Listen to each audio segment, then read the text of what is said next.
मलाई चाहिँ यो भिडियो त्यसै बनाउनु मन लागेको थिएन क्या। अब एउटा दाइले चाहिँ हामीलाई आएर चाहिँ शिक्षा दिइरहेको क्या, जुन त अब त्यो आफ्नो खुट्टामा ठिक पनि छैन होइन। अब आफ्नो खुट्टामा उनी ठिक छैन त अब हामीलाई शिक्षा दिइरहेको क्या, जिन्दगी यस्तो उस्तो अरे। मुजी हामी आफ्नो घरबाट उयो त आफ्नो यो दुःख सुख गरेर आएर हामीले सिकेको छौँ क्या, कसरी जिन्दगी चलाउने हो, कसरी लाइफ बिताउने भयो।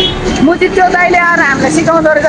एक त मुजी जडिया भइरहेछ त्यो मुजी दाइले हामीले आएर त माचिक्ने भाइ यस्तो उस्तो, बोल्ने शैली छैन माचिक्ने राडीका छोरा हो कि न तपाईँको।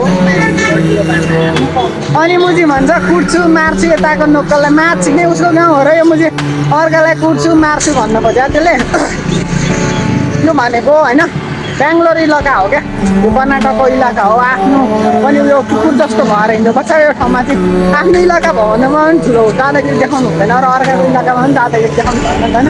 माचिक्ने मलाई एउटा कुरामा हाँस आउँछ कि मैले बच्चा टिममा त्यो शिक्षा मलाई सिकाउनु पर्दैन क्या, बच्चा टिममा मैले सिकेर आएको हो। त्यो दाइले चाहिँ हामीलाई आएर उल्टो शिक्षा दिँदो रहेछ। के भन्छ त्यो त्यस्तो मान्छेलाई चाहिँ, त्यस्तो मान्छेलाई त मार्ने मारेर ल्याइदिनु पर्छ।